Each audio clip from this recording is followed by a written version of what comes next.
turn the screen red. Okay, shalom again, everyone. This is the next Gilgul of our class. We went from Shabbat to, somehow to Chinuch Yeladim. So I have to make a disclaimer. I'm the last person to give Chinuch class. I need it myself. So whatever it is that we're going to be discussing is nothing from me. It's mainly going to be from Rav Wolbe. His Sefer Binyan Uzriya B'Chinuch, right? It's also translated to English. Amazing, amazing Sefer. No matter how many times you learn the Sefer, it's not enough. It's a very small Sefer, as you could see. Very thin, small Sefer, and it's a world. It really is. We used to have a chabura with him in yeshiva in Eretz Israel, and I had the zechut of being with him. But again, definitely, I'm not an authority on chinuch by any means, and whatever I say is for myself as well. The famous saying of Yisrael Salanter said the chinuch is like holding a very fragile little pigeon in your hand. If you hold it too firm, it's gonna choke, and if you don't hold it good enough, it's gonna fly away, right? And that's it's an art that we have to develop. It's an art we have to develop, and it is an obligation on the father and the mother. We can't think that, okay, you know what, forget it, I resign. I don't want to do it. You're a parent, Hashem gives you a gift, and it's something that is upon you as a parent. On the other hand, we know that chinuch is something absolutely natural within parents, and naturally parents want to do good to their children. But the problem is that we have to understand that chinuch is a very deep chokhmah. It's a very deep wisdom that we have to learn it. We can't just think, okay, you know what, whatever happens, I'm gonna just do it. I'm gonna, as they say in modern world, I'm gonna just wing it, or just do whatever I saw my parents did, so I'm gonna do. Never, not necessarily is that correct, is that right. We can't rely on the parents' instincts at all. We can't say, you know what, whatever Hashem puts in my mind, that's what I'm going to do. I'm probably going to do a good job.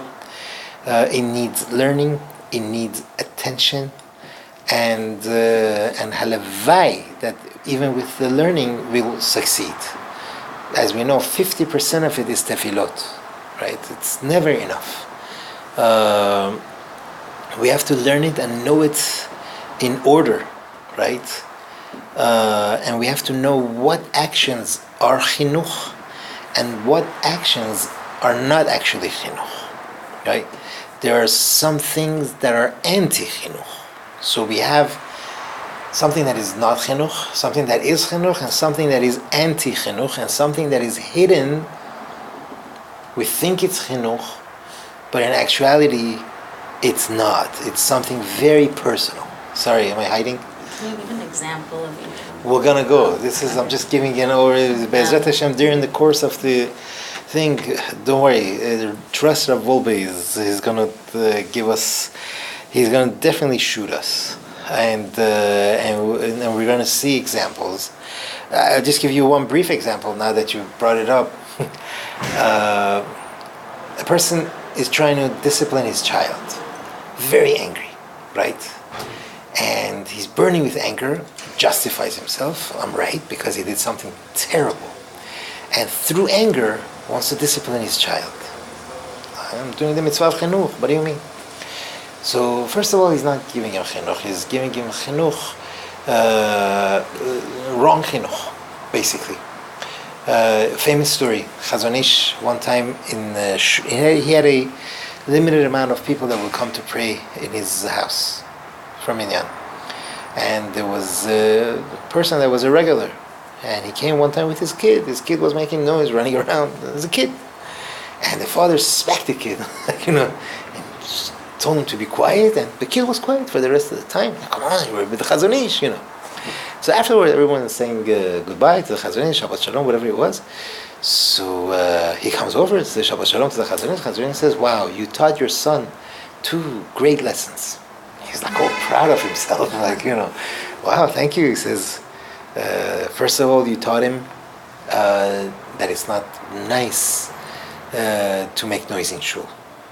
And the second thing you taught him, that it's perfectly okay to get angry and let loose. He says the first lesson, I doubt he'll remember. But the second lesson, he will remember. He will remember. Yes. So, under the flag of Chinuch, we as parents, we are matir for ourselves a lot of things. And we think that it's, I'm giving Chinuch. I am giving Chinuch, but actually, far from it. It's absolutely far from it, and we have to be the judges. Who is going to judge us? Right? We have to be the judges, and there's so much to pay attention to and to think for the long term. Major parts of the chinuch is to prepare for long term.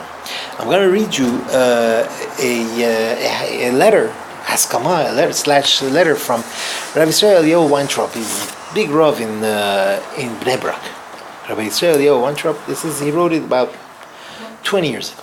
And it's an amazing, amazing letter. He says, nowadays, the bitter reality is that we're living in a state of what he calls being spoiled, in a manner of life that people just want to enjoy life, right?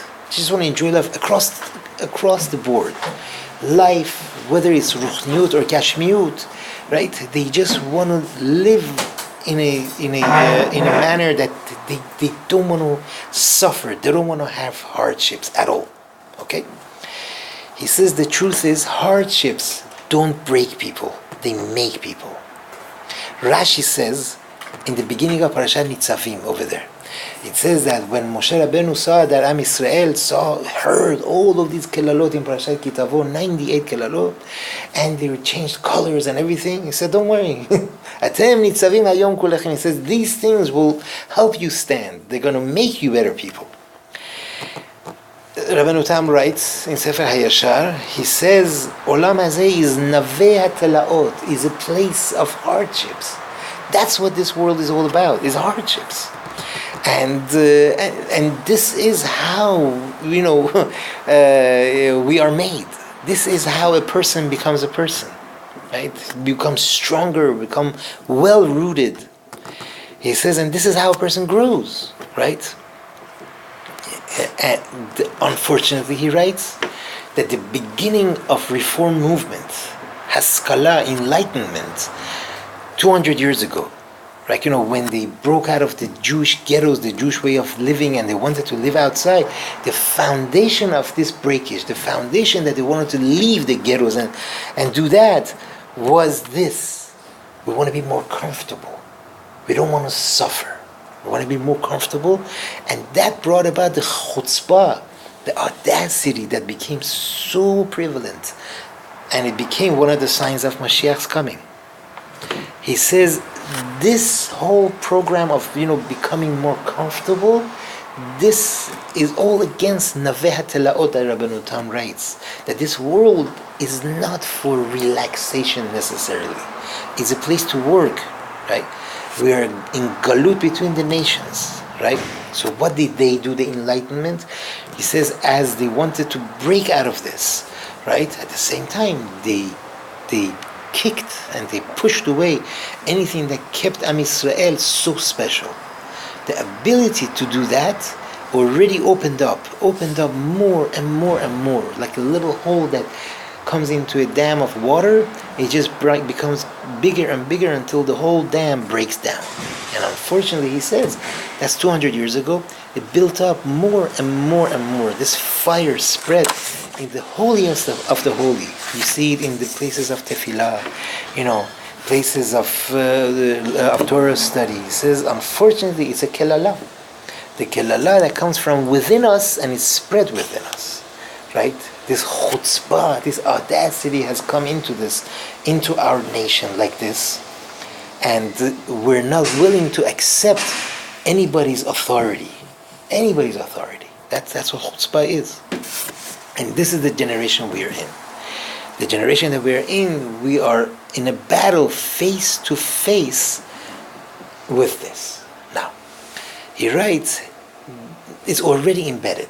Such feelings, such desire of I just want to be comfortable. I don't want to bother anyone. I don't want anyone to bother me, stay in your space, all of these things. I don't want to bother, I don't want to confront anyone. This is already embedded. There is nothing we could do. We can't fight it, right?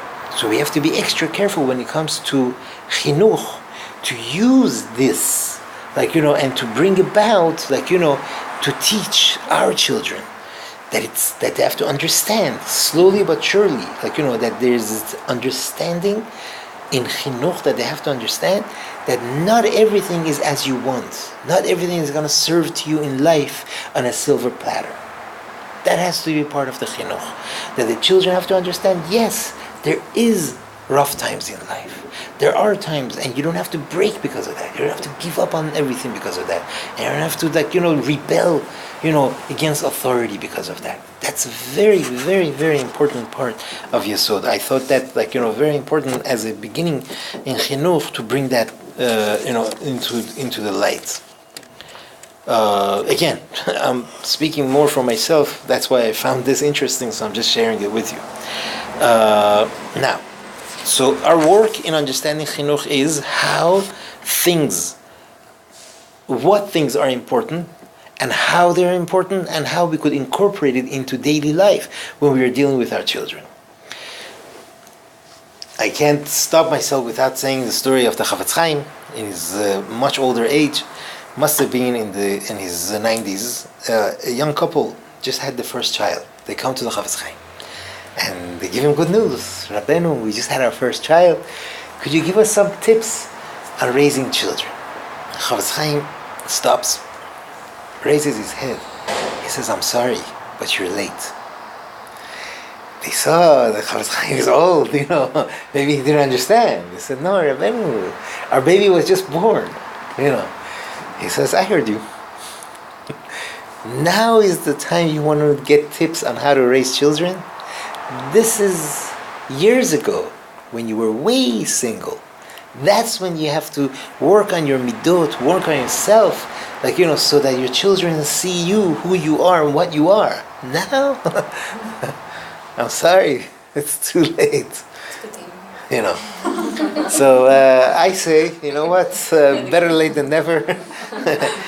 We could always use it. And okay, so as we said in the beginning, we are basing everything mainly on the Sefer of Rav Shlomo Wolbe, Zecher Tzadik Livracha, the Mashkiach, right? The Mashkiach of our generation, he was. And he wrote a very tiny Sefer. Rabbi Lawrence Kellerman translated it as to planting and building and chinuch also. So he says like this, planting and building. What's the idea? When we are praying, there are two berachot in the Amidah, in the Shemona Esrei, that have to do with Yerushalayim. One is, Tishkom betoch Yerushalayim yirecha ki'asher dibarta, right? Reside within Yerushalayim, as you said. That's the Baruch Atah Hashem Boneh Yerushalayim, that he builds Yerushalayim. And the other one is, Et Samach David Avdecha Me'erat Tasmiach, Baruch Atah Hashem Matzmiach Keren Yeshua. What's Matzmiach? What is it? Growth. Not Matzliach. Hatzlacha is success. Matzmiach is he grows, makes it grow, right? So you have planting, in Tefillah also, and we have building, right? These two are two separate acts. One is tzemicha. Tzemicha is an organic growth. Everything in the world, many things, I shouldn't say everything, they have organic growth. Something that you plant in the earth will grow on its own, right? A tree grows, a flower grows. Binyan, Building, if you leave a rock on the ground, it will not grow into a building. You're going to have to add to it and add to it. You will put a foundation, a strong foundation, if you want the building to stand. And then you're going to put brick after brick until your house is ready. The Creator runs the world in both of these paths at the same time. Through both of these paths, the world will come to its completion. Right? On the one hand, Hashem is boneh. Hashem builds brick by brick, stone above stone. There is a growth that, it has to be done with His intervention. That's boneh Yerushalayim. Right? There is a special intervention of Hashem in that. On the other hand, Hashem sees to it that there is an organic growth of Mashiach Tzidkenu throughout the generations. As the generations pile one on top of the other, at the same time, that seed of Mashiach grows within them, and until the time of Geula comes, shows himself. Melech memit umchayeh, a king who takes away life and gives life, umatzmiach Yeshua. He brings hatzmacha to the Yeshua. There is a growth to the Yeshua. One of the names of Mashiach is, anyone? Right? Navi Zechariah says, Hineni mevi et avdi tzemach. That's one of the names of the Mashiach. Tunisians, they have a lot of tzemach. They name the kid tzemach. Why not? We Persians have Mashiach, they have tzemach. Rabbeinu Moshe Chaim Luzzatto. This is an amazing, amazing thing. If anybody is familiar with his monumental work, one of his works is Mesilat Yesharim, the path of the just. Okay, the path of the just goes through a ladder, right? Of how one thing will lead to another. It's based on the Mishnah, on the saying of Rabbi Pinchas ben Yair, Torah mevi lidei zehiru, zehiru mevi lidei zirizu, zirizu mevi lidei nikiyut, tahara, and it goes all the way to Techiyat HaMetim. Okay, Yachad Kollel, Ruach HaKodesh, maybe that's it's step by step. That's the book. Amazing book. Gaon Mevina says that Rabbi Moshe Chaim Luzzatto wrote this by Ruach HaKodesh, this Sefer. Okay. Now, if anyone opens up the Sefer, in the first chapter, what does the Ramchal write? Yesod HaChasidut, the foundation of Chasidut, V'shoresh HaAvodah, and the root of Ha'avodah HaTemimah, wholesome serving Hashem, okay, is sheyitbarer v'yitamet etzel ha'adam ma chovato ba'olamo, that it should be clear for a person what is his obligation in his world. Golden words of Rabbi Moshe Chaim Luzzatto, okay? That's what he writes. That's the beginning of the first chapter. It's amazing. To read it maybe 100 times, it's worth it, okay? Now, but you have to read it and understand it. We read the first 4 words. Yesod HaChasidut V'shoresh HaAvodah HaTemimah. Shoresh HaAvodah. So you look at it, you say, wow, so cute. When Rabbi Moshe Chaim Luzzatto wrote it, you know what he was trying to do? He wanted to open his Sefer with the name of Hashem. Yesod is Yud. Wow. HaChasidut, hey.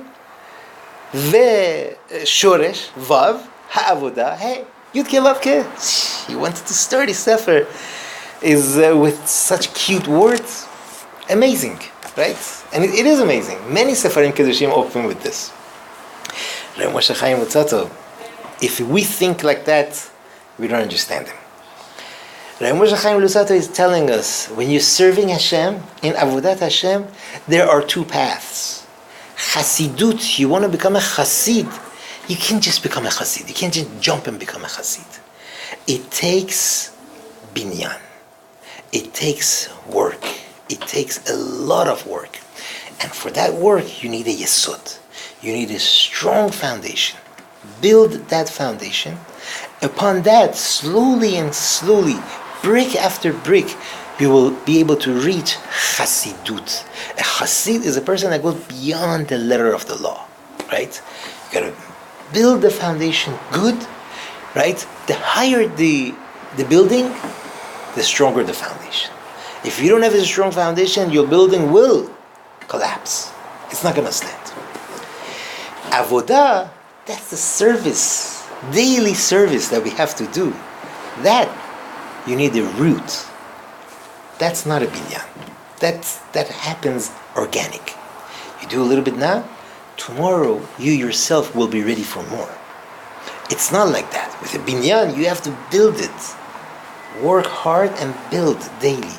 With this, it doesn't work with this. It doesn't work so easy, right? It's an avodah. It's something that builds within a person. When you're ready, on its own, it's going to grow more. But you have to have the foundation. You have to have, not the foundation, I'm sorry, you have to have the roots. Okay? There is a yesod and there is a shoresh. Rabbi Moshe Chaim Luzzatto is teaching us this. He's telling us when a person is working on his ruchaniyut, these two are together. There is a binyan that a person builds himself, and there is a tzemicha, there is a growth that a person builds within himself, and he has to let it grow. He has to let it grow. You can't just jump to different stages in life. A lot of people that become Baalei Teshuvah, they don't realize this, right? They want to jump. And they want the rest of the world to jump with them, right? Because they saw the light. They said, I see the light. How come they don't see the light? This is called, Rav Gershonfeld puts it very nice, Baalei Teshuvah syndrome. He calls it, it's a syndrome. They see, and they can't take it. Their parents and their brothers and their sisters and their best friends, they're not frum, they're not Shomer Shabbat yet. Why? What? Don't you see it? I see the light. They don't realize you worked step by step. They didn't. You can't expect them to. That's tzemicha. He gives another example of this. With this, we can understand better when it comes to chinuch. He says, we have Rosh Hashanah and Yom Kippur. Okay? Rosh Hashanah is part of the Aseret Yemei Teshuvah. The 10 days of Teshuvah, the first of the 10 days of Teshuvah is Rosh Hashanah. But, do we confess to our sins on Rosh Hashanah? Not once. We don't say vidui. We don't say tachanun. We don't even mention our sins. The whole day is about accepting Hashem's kingdom. You know what this is? This is planting the seed for the rest of the year.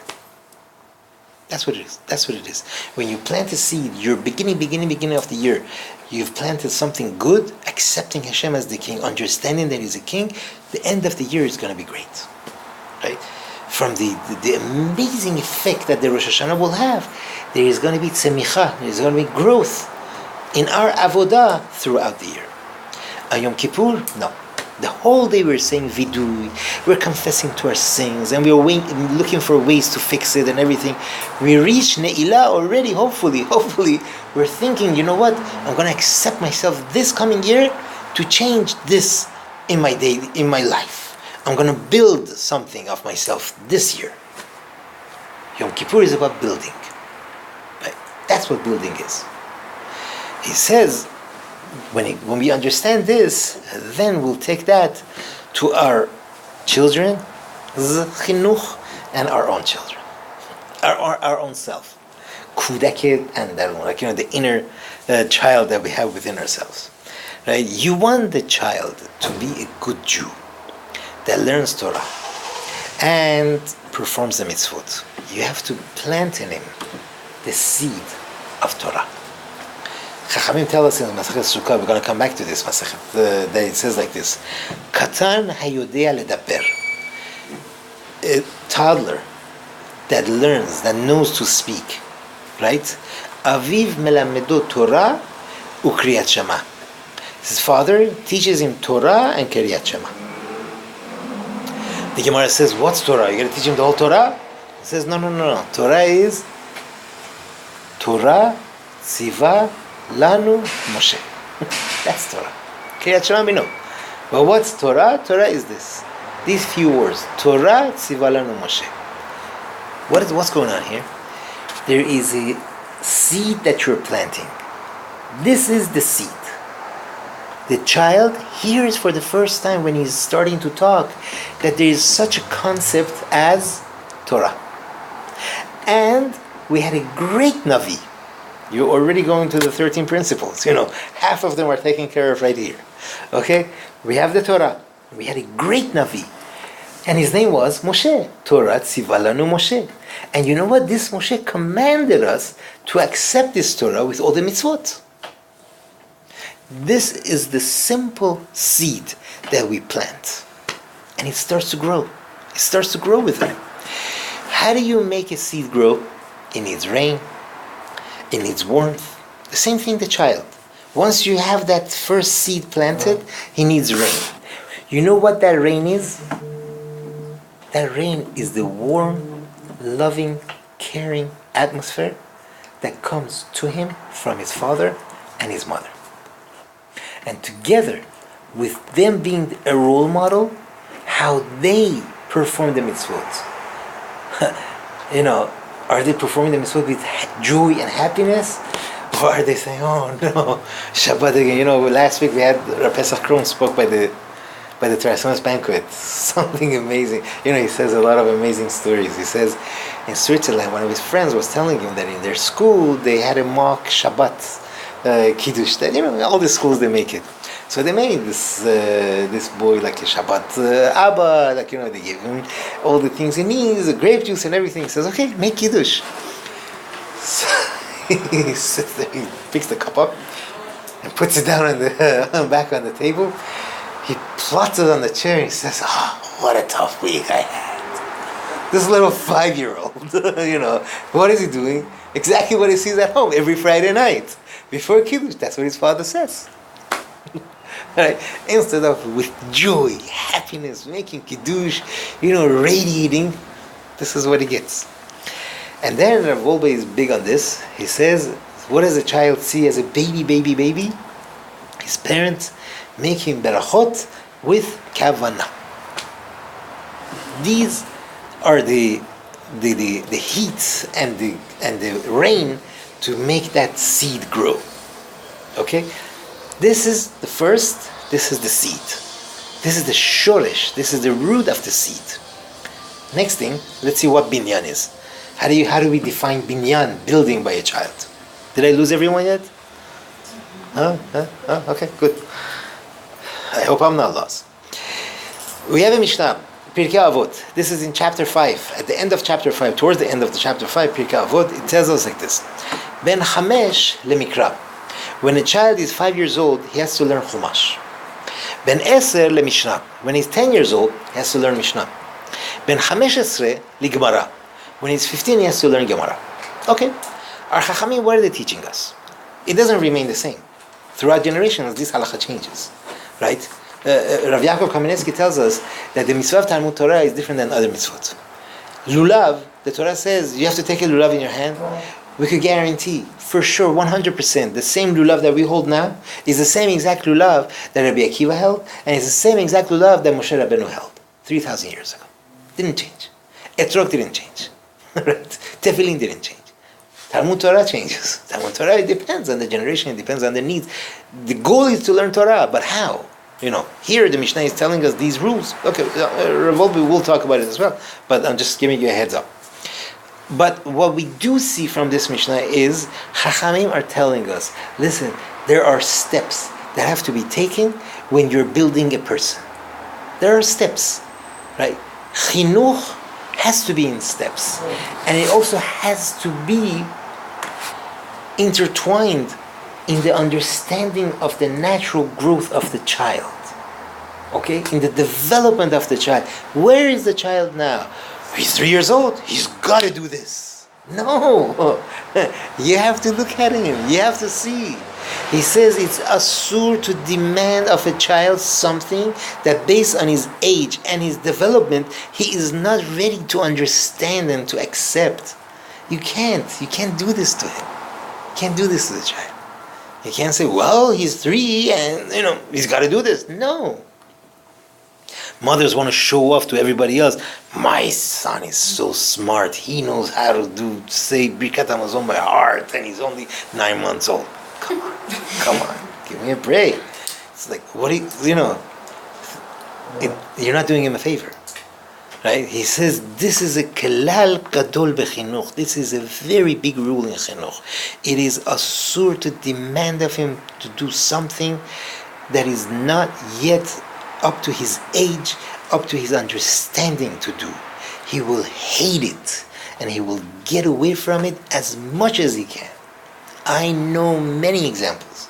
Many of them. Guys tell me, because their father forced them to come to shul, they hate going to shul. Because their father forced him to make berachot, they hate making berachot. They don't make berachot. Because they were forced.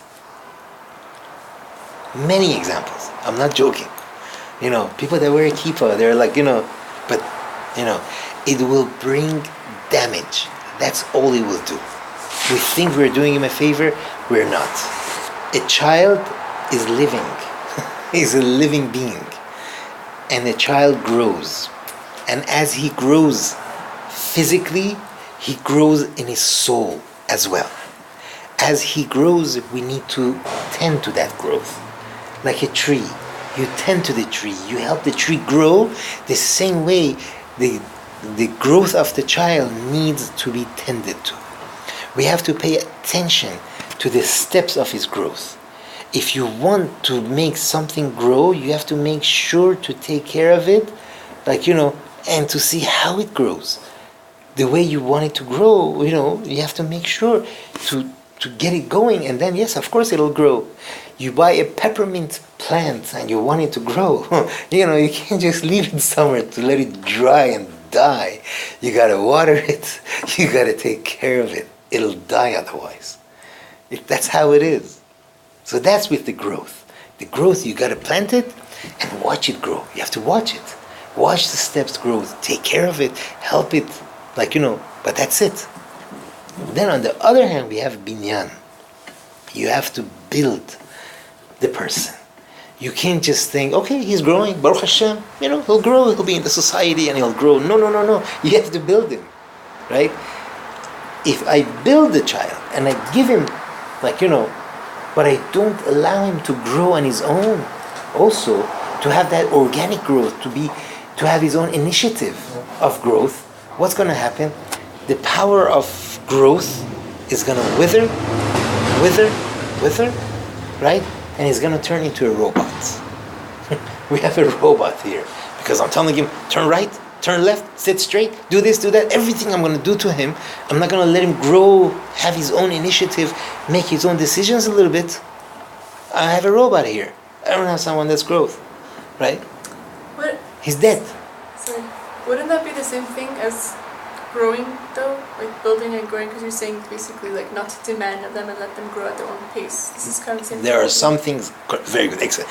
We're gonna see both extremes. One is the parents are building him. I want to be building him, so I'm gonna tell him to do this.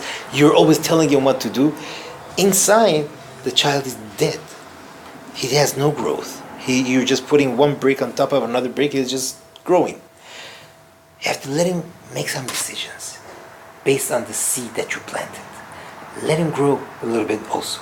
On the other hand, if you just let him grow, he's going to become a wild tree. Wild. That's all it's going to be. He's not going to have a discipline. Right? So the building aspect is more kind of like structure. Structure. For letting him grow. Both together. Growing Perfect. is more like giving the space, but building is more like this. Growing is planting the seed and giving him space to think and to develop it more naturally on his own. At the same time, you are helping him grow step by step, right? Giving him the foundation, and then upon that, building, right? He needs to have that self-initiative that he wants to. He has the desire on his own. Don't kill his initiatives, right? If he comes up with something, I want to do this, tell him, you sure? Perfect. Okay. If you think that's the right thing, let's do it. Watch him. But, we are at this seed right now. We haven't even touched anything later. We are right now at the seed. Right? You need to have that koach hatzemicha, the growth, and at the same time, you need to have the building. Right? Otherwise, if you tend too much on the building, he's going to be a robot. And if you don't go that way, he's going to be a wild tree, right? Unfortunately. So you need to have both, the growth and the building. This is what Chuinuch is, Wolbe says, right? How do we do this? Number one, paying attention where he is right now. Where is he understanding? How is his understanding level? Like, okay, based on that, you give him some homework, so to speak. You give him something to do, and then he'll grow on that. It goes hand in hand. He'll talk about it more, but obviously the whole book is about this. But he's just going to give us some tips on how to do it. Be'ezrat Hashem, next time we shall continue more on this topic.